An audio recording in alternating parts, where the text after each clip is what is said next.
Hola, en este podcast de algunos minutos veremos lo principal para poder comprender el desarrollo del ser humano día a día. Además, mencionaremos ejemplos de malformaciones al final del tema. Sin nada más que agregar, comenzamos.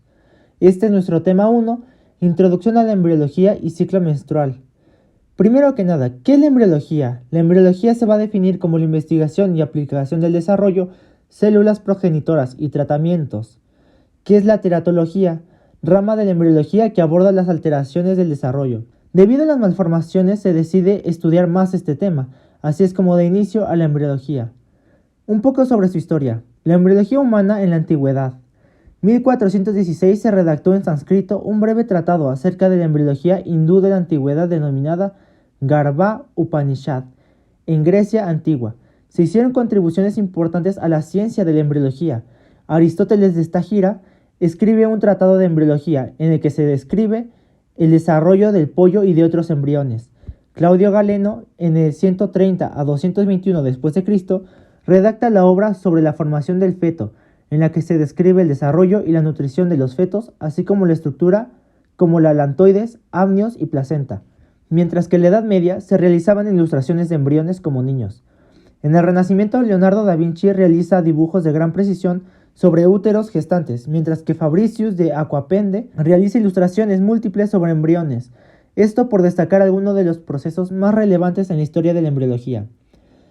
Con esto damos por terminada la primera parte de este podcast acerca de la introducción a la embriología, pasando al siguiente tema, al ciclo menstrual y a la gametogénesis, que quiere decir la formación de gametos, tanto masculinos como femeninos. El proceso de formación de gametos masculinos se llamará espermatogénesis, mientras que los femeninos llevarán por nombre ovogénesis. Tanto espermatozoides como ovocitos contendrán un número de cromosomas que es la mitad del existente en las células somáticas. Este proceso deriva de la meiosis, en la cual se tendrá la primera división meiótica y la segunda división meiótica, que tendrán como principales características lo siguiente: va a permitir mantener la constancia en el número de cromosomas, generación tras generación. Permite la mezcla de los cromosomas maternos y paternos entre los gametos y facilita la recolección de los segmentos de los cromosomas maternos y paternos a través del entrecruzamiento de los segmentos cromosómicos, también denominado crossing over, lo que barajea los genes y da lugar a una recombinación de material genético. Ahora describiremos la espermatogénesis, ya que empezará en el testículo, lo que dará origen a una espermatogonia de 46 cromosomas XY, que se convertirá en un espermatozoide primario 46XY, y aquí se le dará la primera división meiótica, donde se darán como resultado dos células de 23 pares de cromosomas, 1X y 1Y, y después sigue la segunda división meiótica, con 4 células diferentes, todas con 23 pares de cromosomas, 2X y 2Y. Estas últimas se les conoce como espermatozoides secundarias, y cada una de estas células dará origen a espermatozoides que todos conocemos. La ovogénesis empezará en el ovario, dando como primera célula al ovocito primario con 46 cromosomas, XX.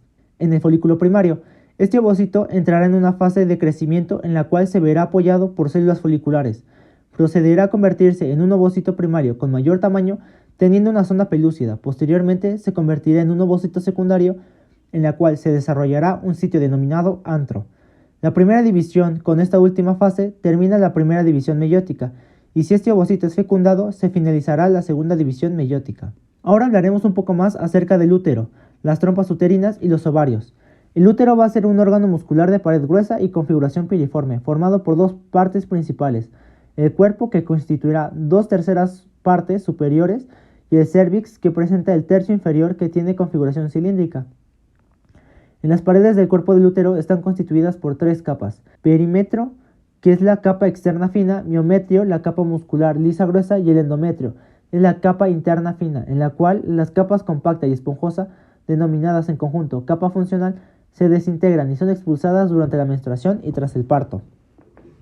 Trompas uterinas. Las trompas uterinas se dividirán en 4 partes: infundíbulo, ampolla, istmo y parte uterina. Estas van a trasladar a los ovocitos de los ovarios y los espermatozoides para alcanzar al útero, de manera que puedan llegar ambos a la zona de fecundación en la ampolla. Ovarios. Los ovarios son órganos de la reproducción que van a producir a los ovocitos y se van a encargar de producir estrógenos y progesterona, que serán las hormonas responsables del desarrollo de los caracteres sexuales secundarios y la regulación del embarazo. Ahora pasaremos al ciclo ovárico. Las principales hormonas que darán cambios cíclicos en los ovarios son las hormonas folículo estimulante y la hormona luteinizante, donde la folículo estimulante induce el crecimiento de varios folículos primordiales con la aparición de 5 a 12 folículos primarios. En este proceso generará una cápsula teca folicular, la cual se va a diferenciar en dos capas, una vascular y una glandular interna, la teca interna, y otra capa de tipo cápsula, la teca externa. Bajo la influencia de la hormona folículo estimulante y la hormona luteinizante, se creará una aceleración súbita del crecimiento del folículo ovárico. En poco tiempo se creará una pequeña zona vascular, denominada estigma. La ovulación creará una gran producción de LH, donde en algunas vías de señalización darán como resultado la expulsión del ovocito secundario, que estará rodeado a su vez por una zona pelúcida y por una o más capas foliculares, las cuales formarán la corona radiada. Este complejo se le llamará ovocito cúmulo. Al poco tiempo de la ovulación, las paredes del folículo ovárico y la teca folicular se colapsan y se van a formar una serie de pliegues que, bajo la influencia de la hormona LH, estas estructuras se convertirán en el cuerpo lúteo, el cual se va a encargar de segregar progesterona y cierta cantidad de estrógenos, que tiene como finalidad preparar el endometrio para la implantación del blastocisto en caso de fecundación. Ciclo menstrual. Es un periodo de tiempo en el cual el ovocito va a madurar, experimentará la ovulación y se va a introducir en la zona uterina.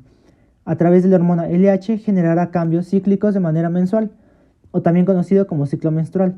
Este ciclo tiene un promedio de duración de 28 días, considerando el primer día del ciclo como en el que inicia el flujo menstrual. Fases del ciclo menstrual. Gracias a las concentraciones de estrógenos y progesterona, darán cambios cíclicos a las estructuras del tracto reproductor femenino, más precisamente en el endometrio. La primera fase es la fase menstrual, donde la capa funcional se va a desprender y se elimina con el flujo menstrual. Este proceso es más conocido como menstruación, que dura entre 4 a 5 días. La segunda fase es la fase proliferativa. Entonces se dará el crecimiento de folículos ováricos, que estarán controlados por estrógenos segregados por estos folículos. La tercera fase es la fase luteínica. Esto debido a que se va a generar un crecimiento en el cuerpo lúteo, ya que al crecer el cuerpo lúteo se generará una mayor producción de progesterona para aumentar el grosor del endometrio. Ahora, ¿qué pasa si no se produce una fecundación? A este punto, el cuerpo lúteo va a generar una degeneración, por lo tanto se va a disminuir el estrógeno y progesterona, y va a dar lugar a la menstruación por la caída de estas hormonas. A esto se le conoce como fase isquémica. En caso de fecundación se dará la fase del embarazo, en la cual van a desaparecer los ciclos menstruales y el endometrio inicia la fase del embarazo. Un punto importante en la maduración de los espermatozoides es que van a pasar por un periodo de acondicionamiento denominado capacitación, en el cual van a eliminar la superficie del acrosoma del espermatozoide. Consta de una cubierta glucosa proteica y diversas proteínas seminales. Normalmente este proceso se da en el útero, como las trompas uterinas, debido a las sustancias producidas por el tracto genital femenino. Ya con los espermatozoides y el óvulo preparado, es momento de dar paso a la fecundación, que veremos en el siguiente episodio, no sin antes ver algunas alteraciones en las divisiones meióticas de los gametos. La no disyunción va a ser una falta de separación de las cromátides en la telofase.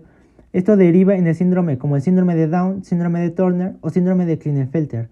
Además, se puede generar una susceptibilidad de ovocitos a factores ambientales, ya que la mujer nace con una predeterminada cantidad de óvulos, que si se llegan a afectar por factores ambientales, puede generar alteraciones genéticas en este. Hasta aquí el primer episodio de esta serie para comprender mejor lo que es la embriología. Nos vemos en el siguiente episodio.